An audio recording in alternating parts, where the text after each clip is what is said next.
Finally বাড়ি ফেরার দিন চলেই এলো।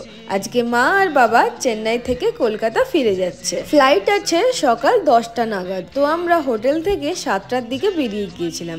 চেন্নাই এয়ারপোর্ট সিটি থেকে খুব বেশি দূরে না, আধ ঘন্টার মতন রাস্তা। পৌঁছে গেছি আমরা এয়ারপোর্টে। সকালের দিকে বেরিয়েছিলাম বলে আমাদেরকে ট্রাফিক জ্যামে পড়তে হয়নি, সময়ের আগেই পৌঁছে গিয়েছিলাম। কিন্তু একটা কি ভুল হয়েছিল, আমাদের সঙ্গে কোনো খাবার নেওয়া হয়নি।